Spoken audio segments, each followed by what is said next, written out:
Hello दोस्तों, मैं हूं मानस।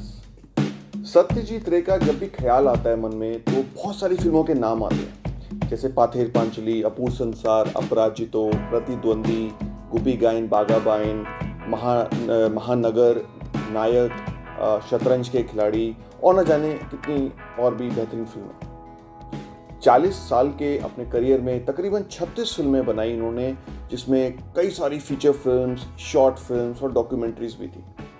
और इतना ही नहीं, भारत के ग्रेटेस्ट फिल्म मेकर्स में उनका नाम भी शुमार है। आखिर उनके डायरेक्शन में ऐसी कौन सी खास बात थी, ऐसी कौन सी बारीकी थी जो उनको दूसरों से अलग बनाती है?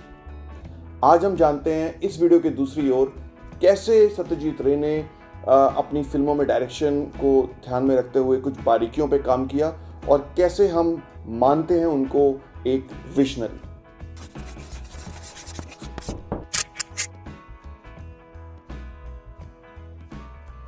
सन 1964 में एक शॉर्ट फिल्म आई थी दोस्तों, सत्यजीत रे ने डायरेक्ट की थी। फिल्म का नाम था टू और फिल्म की कहानी थी दो बच्चों के ऊपर। 12 मिनट की स्टोरी थी और सिर्फ दो ही बच्चे थे इस फिल्म के अंदर। कहानी कुछ यूं थी इसकी कि जो दो बच्चे होते हैं, एक होता है रिच बॉय और एक होता है पुअर बॉय। रिच बॉय जो है वो अपने घर में अकेला है, उसके मम्मी पापा उसको छोड़ के गए हैं घर से बाहर। गर्मी की दोपहर है और वो बच्चा घर में अकेला है। उसके पास सभी सुख सुविधाएं हैं, उसके घर में सारे इलेक्ट्रॉनिक गैजेट्स हैं, बलून्स हैं, सारे बहुत ही एक्सपेंसिव टॉयज़ हैं और वो दिन भर उनसे खेल रहा है और अपना टाइम पास जैसा कर रहा है। तभी उसको एक धुन सुनाई देती है, एक बांसुरी की। उस बांसुरी की धुन को सुनता हुआ वो अपने घर की खिड़की पे पहुंचता है और वहां से देखता है कि एक दूसरा बच्चा जो कि पुअर बॉय है, वो उसके घर के पीछे एक झोपड़ी के पास खड़ा होकर एक फ्लूट बजा रहा है, एक बांसुरी बजा रहा है। उसको थोड़ी देर तक वो देखता है। उसके बाद उसको एक आइडिया आता है, वो अपने घर वापस जाता है रिच बॉय, और वहां से वो एक इलेक्ट्रॉनिक ट्रम्पेट लाता है और उस इलेक्ट्रॉनिक ट्रम्पेट को लाने के बाद उसको बहुत ज़ोर ज़ोर से बजाता है और इतनी ज़ोर से बजाता है कि बांसुरी की आवाज़ दब जाती है। जो पुअर बॉय है वो जब ये देखता है, वो वापस अपने घर जाता है और वहाँ से एक हैंडमेड ड्रम लेके आता है और उस ड्रम को ज़ोर ज़ोर से बजाने लगता है। रिच बॉय ये देखता है और रिच बॉय वापस अपने कमरे में जाता है और वहाँ से एक इलेक्ट्रॉनिक ड्रमर जो कि बैटरी ऑपरेटेड होता है और उसमें एक मंकी बना होता है, उसको लेके आता है और जैसे ही उसको ऑन करता है वो मंकी ड्रम बजाने लगता है और उसकी आवाज़ बहुत तेज़ होती है। पुअर बॉय फिर सोचता है, वो फिर वापस जाता है और इस बार वो जा कर के एक मास्क लेके आता है और हाथ में उसके एक धनुष बाण होता है, वो जो कि घर में उसने बनाया होता है। जब रिच बॉय उसको देखता है तो रिच बॉय अपने घर में जाता है और बहुत सारे मास्क लेके आता है, एक के बाद एक कई सारे मास्क लेके आता है, तलवार लेके आता है, भाले लेके आता है और कहीं ना कहीं वो अपने सारे खिलौनों को शो ऑफ करता है। पुअर बॉय बेचारा सोच में पड़ जाता है। उसको लगता है कि उसके सारे खिलौने इन महंगे खिलौनों के आगे टिकते नहीं हैं, इसलिए वो भी चला जाता है वहाँ से। थोड़ी देर के बाद रिच बॉय वो भी अपना खिलौने खेलने लग जाता है और ये जो आपस में जो वन अपमैनशिप चल रही है ये बंद हो जाती है। दोबारा रिच बॉय खिड़की की तरफ घूम के देखता है थोड़ी देर के बाद और उसको दिखता है कि एक पतंग उड़ रही है आसमान में। वापस आता है खिड़की के पास और देखता है कि ये पुअर बॉय एक पतंग उड़ा रहा है। रिच बॉय देखता है कि वो बड़ा खुश है पुअर बॉय और वो पतंग उड़ा रहा है, उसे बड़ा मज़ा आ रहा है। रिच बॉय से ये भी देखा नहीं गया, वो वापस जाता है, अपनी गन लेता है और उसको अपनी एयर पिस्टल से उसके जो टॉय गन होती है उसकी, उससे उस पतंग को तोड़ देता है। बेचारा पुअर बॉय बहुत उदास हो जाता है और थोड़ी देर के बाद वो अपनी पतंग लेके वहाँ से चला जाता है। रिच बॉय वापस आता है और रिच बॉय को लगता है कि ये बहुत अच्छा वो चल रहा था, लेकिन अब इस रिच बॉय की वजह से वो पतंग भी नहीं उड़ रही है और कहीं ना कहीं रिच बॉय को एक गिल्ट सा भी फील होता है। वापस वो अपने खिलौनों में आके उलझ जाता है। थोड़ी देर के बाद उसको एक धुन सुनाई देती है, ये वही बांसुरी की धुन होती है जो उसको शुरू में आई थी।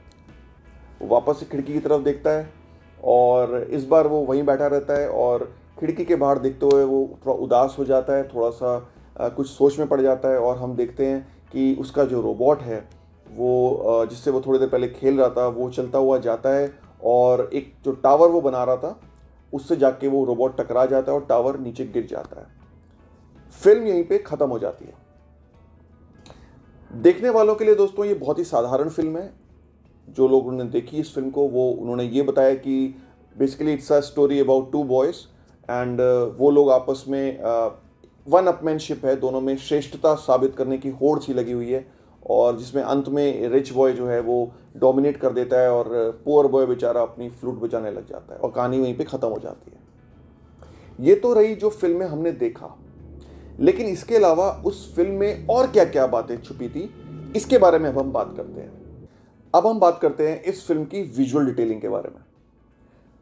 दोस्तों ये फिल्म जो थी ये आई थी सन 1964 में। उस टाइम पे वियतनाम वॉर चल रहा था। सत्यजीत रे वॉर के हमेशा से अगेंस्ट रहे और इस फिल्म में भी उनका एक एंटी वॉर थीम था। वो एक तरह से प्रोटेस्ट था वॉर के अगेंस्ट। और अगर हम इसको ध्यान से देखेंगे तो हम पाएंगे कि जो रिच जो बॉय है, जो अमीर बच्चा है, वो कहीं ना कहीं फर्स्ट वर्ल्ड को सिंबलाइज करता है। ये एक तरह से आप कह सकते हैं कि फर्स्ट वर्ल्ड को पर्सोनीफाई करता है। फर्स्ट वर्ल्ड का मतलब है अमेरिका, यूरोपियन कंट्रीज जितनी थी, तो वो फर्स्ट वर्ल्ड कंट्रीज मानी जाती हैं। साथ ही साथ जो पुअर बॉय है वो पर्सोनीफाई करता है थर्ड वर्ल्ड कंट्रीज को, जैसे कि वियतनाम एक थर्ड वर्ल्ड कंट्री थी, लाओस, कंबोडिया वगैरह वगैरह। और अगर हम इस फिल्म के फ्रेम्स को देखें, इस फिल्म के जो बैकग्राउंड इनमें इंफॉर्मेशन है अगर उसको देखें, अगर आप इसका पहला शॉट देखें इस फिल्म का, तो आप देखेंगे कि जो बच्चा है वो जिस घर में रहता है उस घर का जो आर्किटेक्चर है, जो कि वाइट हाउस है, वो कहीं ना कहीं प्रेस्टीज और प्रॉस्पेरिटी को पर्सोनीफाई करता है। साथ ही साथ जो घर का नक्शा है, जो घर का आर्किटेक्चर है, वो कहीं ना कहीं ओल्ड कॉलोनियल जो ग्रीक आर्किटेक्चर है उसको पर्सोनीफाई करता है या उसको सिंबलाइज करता है। जैसा कि फर्स्ट वर्ल्ड कंट्रीज या अमेरिका या यूरोपियन जो आर्किटेक्चर है वो कहीं ना कहीं मिलता जुलता है। साथ ही साथ अगर आप नज़र डालें, ध्यान से देखें, तो उस बच्चे ने मिकी माउस की कैप पहनी हुई है और उसके हाथ में है कोका कोला। एक बार फिर जो मिकी माउस है और जो कोका कोला है वो आई थिंक अमेरिकन इम्पीरियलिज्म या आप कह सकते हैं साम्राज्यवाद और कंज्यूमरिज्म यानी कि उपभोक्तावाद, इन दोनों को भी कहीं ना कहीं पर्सोनीफाई करता है। और जो कि उस टाइम पे अमेरिका की सिचुएशन थी उसको कहीं ना कहीं इस रिच बॉय के थ्रू डिपिक्ट किया गया है, पर्सोनीफाई किया गया है। साथ ही साथ बहुत ही छिपी हुई इंफॉर्मेशन, अगर आप इसको ध्यान से देखेंगे तो बच्चा जब वापस आता है अपने घर में, अकेला होता है और अपने खिलौनों से खेल रहा होता है, थोड़ी देर के बाद हम देखते हैं कि वो अपने काउच पे लेटा हुआ है और वहाँ पे कुछ बलून पड़े हुए हैं। उनमें से एक बलून को वो उठाता है और एक माचिस होता है, एक माचिस की तीली को लेता है और उस माचिस की तीली से खाली एक बार जलाता है उस माचिस की तीली को और उसको ध्यान से देखता है। उसके बाद उस माचिस की तीली को वो बुझा देता है। दूसरी बार उस माचिस की तीली को जलाता है, दूसरी माचिस की तीली को लेता है और एक बलून को फोड़ देता है। तीसरी बार वो फिर माचिस की तीली को जलाता है और एक और बलून को फोड़ देता है। जहां तक मैंने ऑब्जर्व किया, मुझे ऐसा लगा क्योंकि वो फर्स्ट वर्ल्ड की कंट्री को दिखा रहा है, वो अमेरिका के इंपीरियलिज्म, कंज्यूमरिज्म को भी दिखा रहा है, तो कहीं ना कहीं मुझे ऐसा लगा कि शायद क्या ये सत्यजीत रे डिपिक्ट करना चाहते हैं कि जो अमेरिका ने हिरोशिमा और नागासाकी के ऊपर जो एटॉम बॉम्ब को गिराया था, क्योंकि जो पहली तीली है वो एक तरह से एक वार्निंग थी, जो कि इंपीरियलिस्ट पावर थी जापान की, उनको पहले एक वार्निंग दी गई थी कि वो वापस चली जाएं। उसके बाद पहला जो बॉम्ब था वो हिरोशिमा पे गिराया गया था, जो कि पहला बलून जो बस्ट होता है। सेकंड जो बलून बस्ट होता है कहीं शायद वो नागासाकी का बॉम्ब तो नहीं है। इसके बाद वो बच्चा उठता है और वो अपना सारे टॉयज़ को देख रहा होता है और घूमता हुआ वो उस खिड़की के पास जाता है जहाँ पे हम पुअर बॉय को देखते हैं। अगर आपने नोटिस किया हो तो रिच बॉय को एक हाइट पे रखा गया है, उसका घर फर्स्ट या सेकंड फ्लोर पे दिखाया गया है, और पुअर बॉय को हमने ग्राउंड फ्लोर पे रखा है। अगेन फर्स्ट वर्ल्ड कंट्रीज़ कैसे थर्ड वर्ल्ड कंट्रीज़ को देखती हैं, कहीं ना कहीं ये डिपिक्ट करने की कोशिश की गई है। एक और चीज़ जो मुझे काफ़ी क्लैरिटी के साथ नज़र आई इस फिल्म में, वो ये था कि जब पुअर बॉय अपना मास्क लगा के आता है, जो कि एक ही होता है उसके पास, बेचारे के पास हैंडमेड मास्क होता है उसका, रिच बॉय कई सारे मास्क लगा के आता है। उसमें से एक मास्क होता है जो नेटिव अमेरिकन जो दिखाया गया, नेटिव अमेरिकन जो कल्चर होता है और जो आपने देखा होगा वो पूरा यहाँ से उसने बांध रखा है, वो कहीं ना कहीं नेटिव अमेरिकन कल्चर को डिपिक्ट करता है। इसके बाद एक और मास्क, वो काउबॉय का एक मास्क पहनता है, एक उसके पास एक काउबॉय जैसे गन लगा के रखते हैं, वैसा वो गन भी लगाता है। अगेन वो अमेरिकन सब कल्चर को डिपिक्ट कर रहा है कहीं ना कहीं, फर्स्ट वर्ल्ड जो कंट्रीज़ हैं। ये सब सोचने के बाद मुझे ऐसा लगा कि ये बहुत ही डीप मीनिंग वाली फिल्म है। इसमें मेटाफर्स बहुत ही सोच समझ के सत्यजीत रे ने डाले, और कहीं ना कहीं जब हम पूरी फिल्म के दौरान देखते हैं तो एंड ऑफ द फिल्म में हम पाते हैं कि इतना सब करने के बाद भी एक जो सेटिस्फैक्शन होता है, जैसे दो तरह की खुशियाँ होती हैं आमतौर पे। एक इंसान जो जो दो तरह की खुशियाँ प्राप्त करता है, एक तो मटेरियलिस्टिक खुशी होती है और एक खुशी जो अंदर से आती है। तो जो पुअर बॉय है वो पर्सोनीफाई कर रहा है कि उसकी खुशी जो है वो उसके अंदर ही है, उसको किसी मटेरियलिस्टिक चीज़ की ज़रूरत नहीं है जो कि रिच बॉय को ज़रूरत पड़ती है। अगेन ये कहीं ना कहीं सोशल कमेंट जैसा लगा मुझे।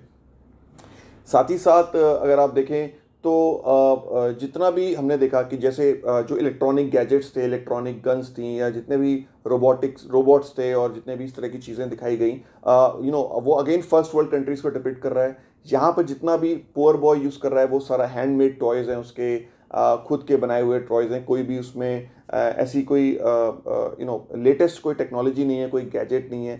तो वो जो डिफरेंस है वो उसको मेंटेन रखा गया है। साथ ही साथ मुझे लगता है कि कहीं ना कहीं जो सोशियो इकोनॉमिक डिवाइड है उसको भी बहुत अच्छे से इसमें दिखाया गया है कि किस तरह से अगेन वही फर्स्ट वर्ल्ड कंट्रीज़ कैसे थर्ड वर्ल्ड कंट्रीज़ को देखती हैं, वो कहीं ना कहीं डिपिक्ट होता है। आखिरी में दोस्तों एक शॉट और आता है जहाँ पे मुझे लगा कि कहीं ना कहीं हालांकि मैं इस दावे के साथ नहीं कह सकता हूँ, लेकिन मुझे लगा क्योंकि ये फिल्म 1964 की है और जो वियतनाम वॉर था, वियतनाम वॉर 1900 तकरीबन 75 तक चला, 20 साल तक चला, 55 से 75 तक। तो कैसे कहीं ना कहीं सत्यजीत रे को ये भी अंदाज़ा था कि इसमें अमेरिका हार जाएगा, अमेरिका को कोई सक्सेस नहीं मिलेगी। और इसी तरह से उन्होंने रिच बॉय को भी एंड में दिखाया कि उसको अपने जितने भी चीज़ें वो एक के बाद एक करता जा रहा है उसमें उसको कहीं ना कहीं सफलता नहीं मिलती और वो हार मान लेता है अंदरूनी तौर पे। कहीं ना कहीं वियतनाम वॉर में भी ऐसे ही हुआ। तो क्या हम कह सकते हैं कि सत्यजीत रे एक विजनरी थे? क्या वो फ्यूचर को देख पाते थे? साथ ही साथ अगर हम देखें, एक छोटा मज़ेदार चीज़ है, शायद बहुत ही टेक्निकल है, आपने शायद नोटिस ना किया हो, कि जब रिच बॉय एक के बाद एक अपने मास्क बदल रहा था तो वो शॉट दिखाने का तरीका जंप कट्स को यूज़ किया गया है। जंप कट्स जो थे वो फ्रांस की देन थी। फ्रेंच जो मूवमेंट था फिल्म का, उसमें आपने देखा होगा कि ब्रेथलेस एक फिल्म आई थी गोडार्ड की, उस फिल्म में जंप कट्स को पहली बार ऑब्जर्व किया गया था। तो क्या ये जंप कट्स डालने का मेन मंशा यहाँ पे ये थी कि क्योंकि फ्रांस जो था वो अमेरिका को सपोर्ट, जो अमेरिका था वो फ्रांस को सपोर्ट कर रहा था इस वियतनाम वॉर में, तो कहीं ना कहीं वो फ्रांस का जो जंप कट है वो इसमें इनकॉर्पोरेट किया गया है। मैं दावे के साथ तो नहीं कह सकता, बट मुझे ऐसा लगा कहीं ना कहीं शायद वो इसीलिए डाला गया इसमें। अब हम आते हैं इस फिल्म के लास्ट सीन में।